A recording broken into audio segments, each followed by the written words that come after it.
I,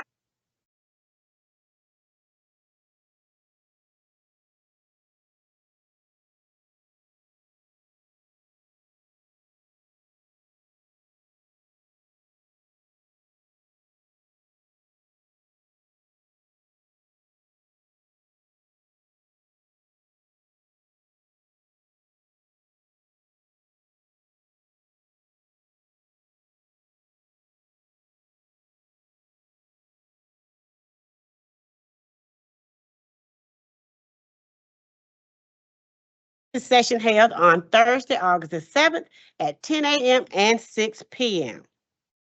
The administration and board will carefully consider all input received during the public hearing prior to adopting the millage rate at tonight's special call meeting. Do I hear a motion to approve the agenda as presented? So moved. Did I get a second? Second. A motion to approve the agenda as presented has been made by Ms. Heather Duncan and second by Mr. Larry Cott. Is there any discussion? All in favor? The agenda is approved 6-0. At this time, I will turn the floor to Ms. Chesser, our superintendent, for cabinet update. Well, thank you, Madam Chair, and good evening, board members, to our cabinet members and our guests that are in attendance and online. As our board chairwoman stated, this is the third of 3 hearings tonight, so I'd like to ask that our Chief Financial Officer, Ms. Joycelyn Smith, come up and give our final presentation as we prepare for our millage vote later today. Okay, good evening, Madam Chair Jackson-Lett and board and Superintendent Chesser, cabinet and guests. Tonight, as she stated, it was our final millage rate hearing, so we'll be talking about our proposal for FY 2025 or 26. This year, we took a new approach to our budget process. We used something called zero-based budgeting, which means we started from scratch. We asked our district leaders to add back only the costs that are absolutely necessary, take a hard look at which programs are working, and cut out things that do not add value or support the district's priorities. Our superintendent challenged us to dig deep and make tough choices. As a result, we reduced staff at the central office through reassignments and look for ways to be more efficient with less in our schools too. The budget for the fiscal year 2025-2026 was officially approved on June 26. Today, our objective is to propose a millage rate that will fund the local revenue portion of this budget. If you look at the last 5 years of the gross digest that's shown on the screen, you'll see it's gone up a lot. It has almost doubled since 2020. The digest is basically the total value of all taxable properties in the county. It's what your taxes are based on. These values are set by looking at recent property sales in the area. It's important to note that Rockdale County Public Schools does not control this process. Now, even as property values have increased, Rockdale County Public Schools has worked to ease the impact on taxpayers by lowering the millage rate. In fact, since 2017, we reduced the rate by 5.32 mills, which has meant millions in savings for the taxpayer. In 2021, the district took the rollback rate. We've continued to keep the rate low. The proposed rate for 2025 is 20 mills, same as last year, no increase. The rollback rate is 19.545. At 20 mills, we are 0.455 mills less than the rollback. Rolling back to the 19.545 mills would reduce our estimated revenues by 2.3 million. And our forecasted deficit would go from 4.8 to 7.1, taking from our fund balance. For a homesteaded property valued at $350,000, the savings would be $31.25 annually, and $35 for a non-homesteaded property. Also, earlier in this year, the board voted to opt into House Bill 581, making RCPS one of the few districts to do so. Thanks to this move, taxpayers will save over $150 million this year. If your property received the homestead exemption in 2024, you should not see a tax increase in school taxes in 2025. Your property will be taxed at the same assessed value as last year, no inflation adjustment. However, if your property didn't receive the exemption, you may see an increase in your assessed value. Between commercial properties and new growth in the area, this millage rate will still generate 2.3% of additional revenues for our schools, helping us to continue to serve students and families effectively.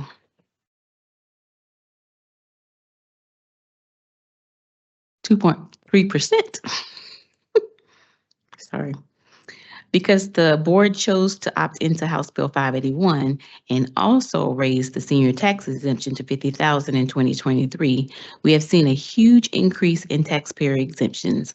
That means less money coming from local taxes to the district and more money staying in taxpayers' pockets. As you see, exemptions have almost doubled since 2017 and are now over $1 billion. Now, you might be thinking, I haven't seen it, but Rockdale County Public Schools and its board have made decisions that have lowered the amount taxpayers would have paid in their taxes.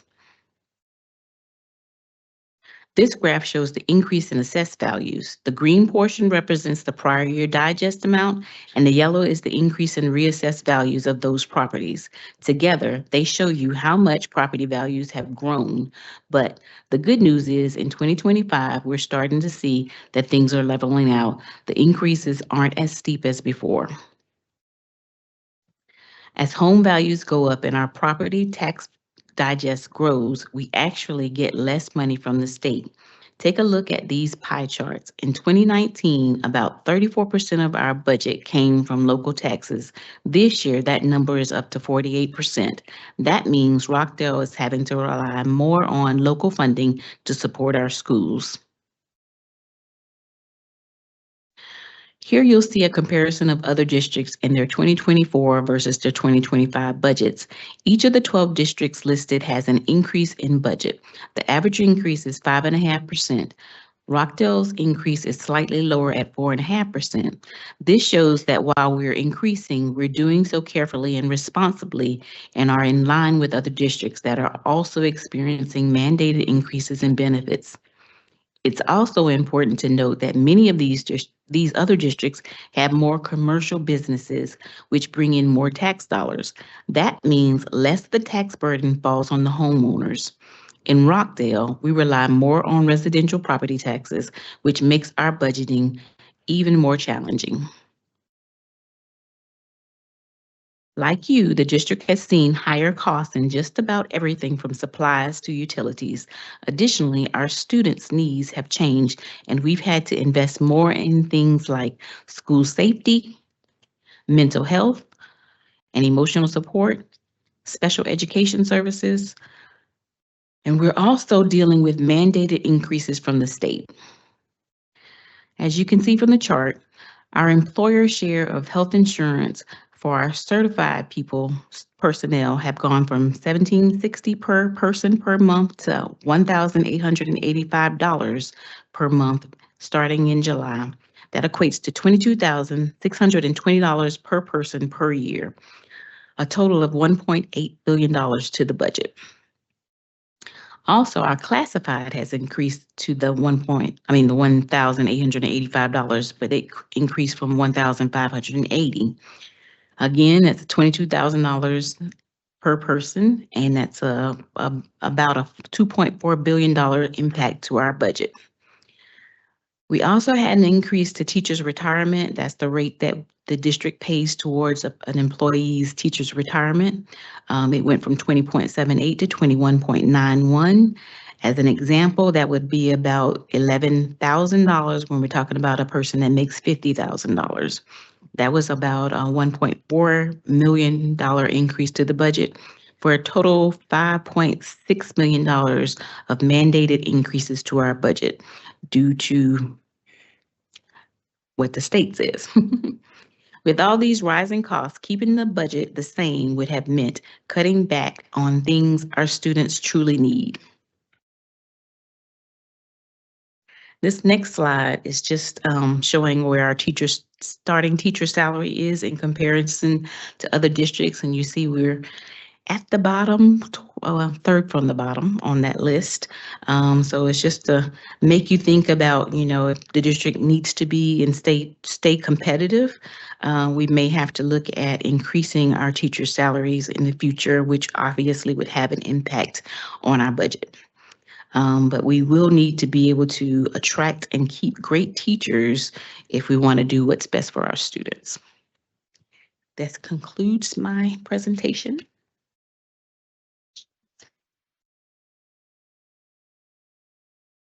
There are currently no visitors who wish to address the board. We will keep the hearing open in case anyone chooses to speak. The hearing will be adjourned prior to the start of the special call meeting scheduled for 6:30.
6:28. So, The time is now 6:28. Do I hear a motion to conclude the meeting? so moved, Justin. Second, Heather.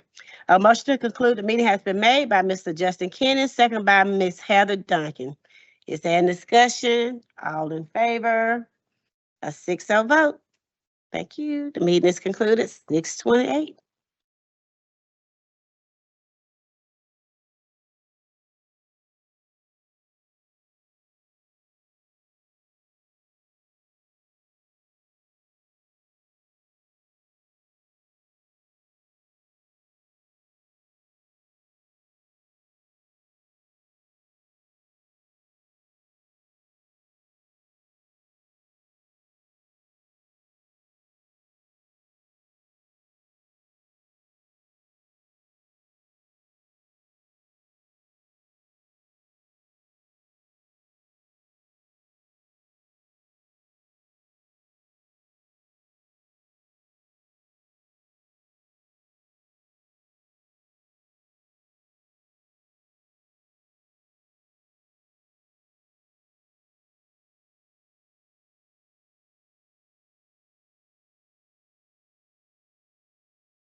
Rockdale County Board of Education special call meeting to order.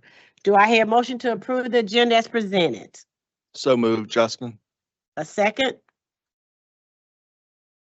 A motion to approve the agenda has been made by Mr. Justin Kenny, second by Ms. Heather Duncan. Is there any discussion?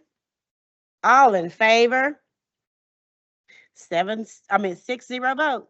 The next item on the agenda is the superintendent cabinet's update. Ms. Chair, please introduce your cabinet. Good evening again, Madam Chair and board members. To our cabinet members and those in attendance, I'd like to ask our Chief Financial Officer to come back up one last time to summarize the work that's taken place thus far as we prepare for tonight's vote.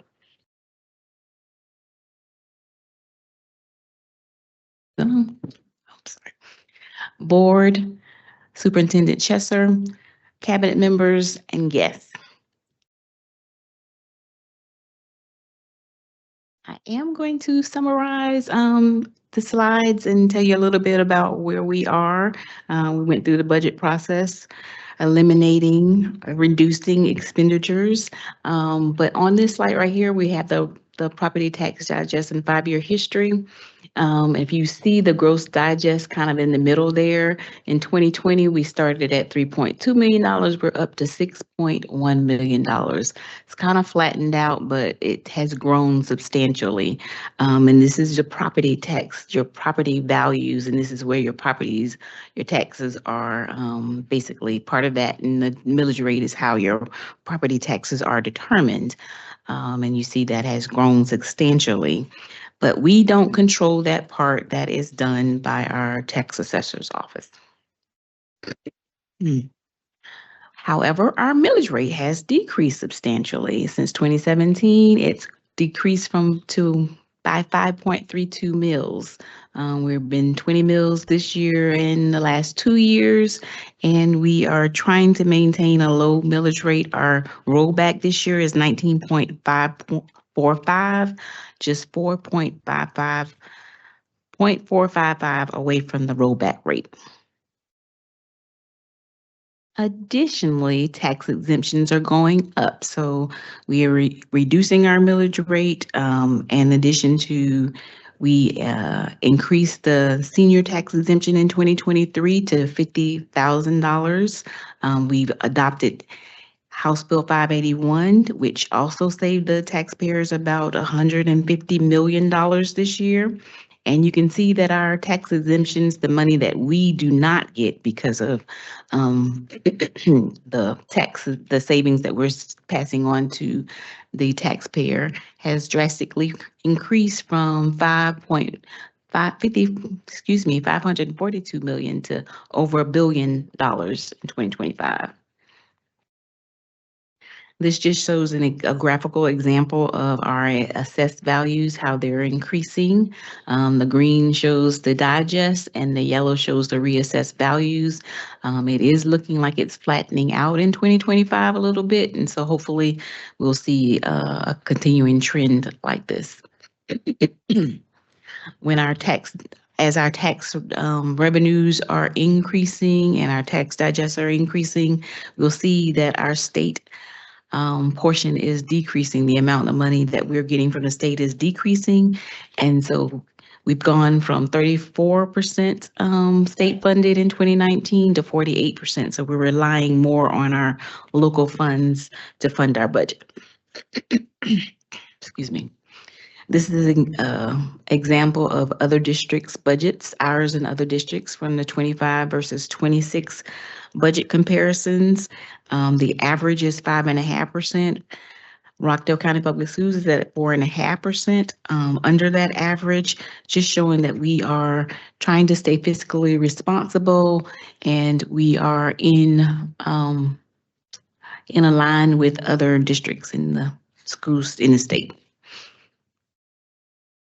And why can't our budget decrease? We've had several reasons, the same as your homes, you are homeowners, excuse me, having increased insurance, increased utilities, all of that, but we also haven't mandated increases to our budget. You can see we've had $1.8 million increase because of certified benefits going from $1,760 to $1,885 per member per month.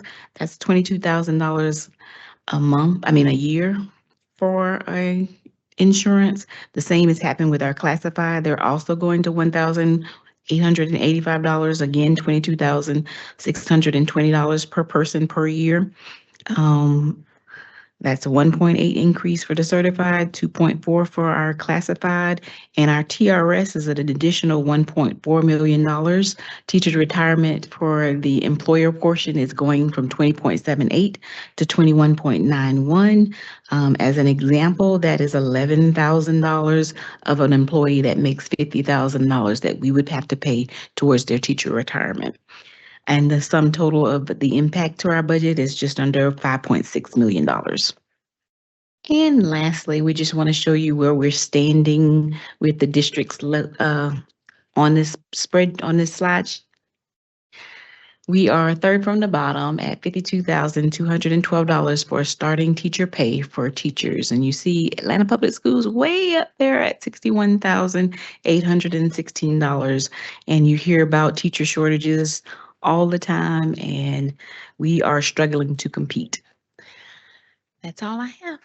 Well, CFO Smith, before you sit down, I just wanted to publicly thank you for spearheading this process this year and for allowing us to really sit down and review our allocations and our monies very closely and making sure that we serve as good financial stewards of our taxpayer dollars. And I know this has not been an easy process, but we know that it's an important process because we do need the adequate funding in order to cover all of the different pieces that you've continued to outline for us. So thank you for that leadership, and thanks to our cabinet members, but certainly board, thanks to all of you for being an integral part in this year's overall budget process. And so we feel very confident that this is a budget that allows us to address the needs of our school system and make sure things are properly funded, but at the same time, making sure that we really are utilizing and spending the monies very wisely at the same time. So thank you very much.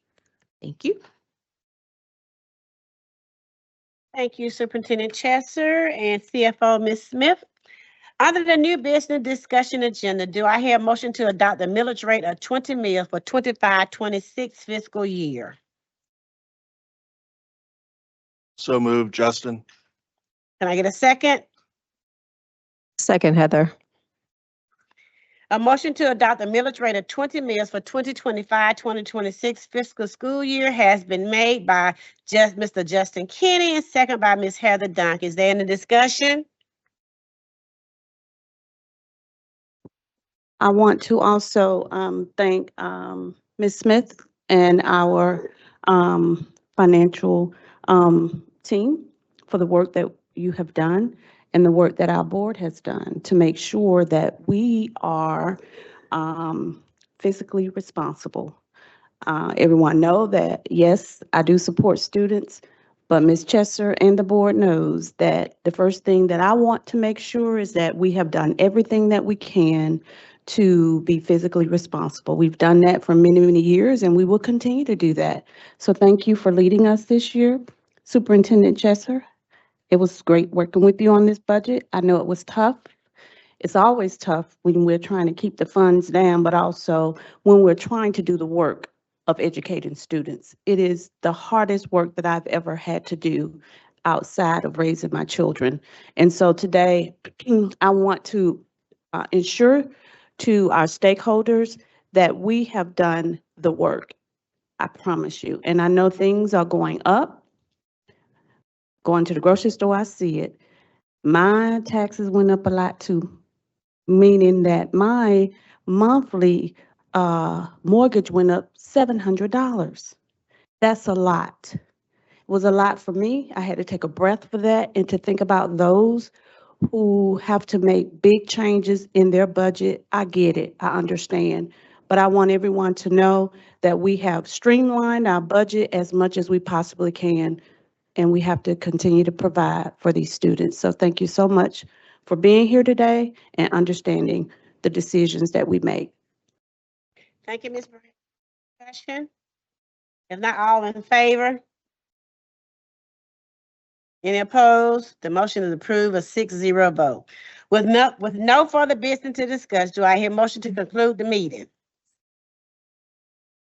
Can I get a second? Second, Justin. A motion to conclude the meeting has been made by Ms. Heather Duncan and seconded by Mr. Justin Kenny. Any discussion? All in favor? The meeting is concluded at 6:40 with a 6-0 vote. Have a good night.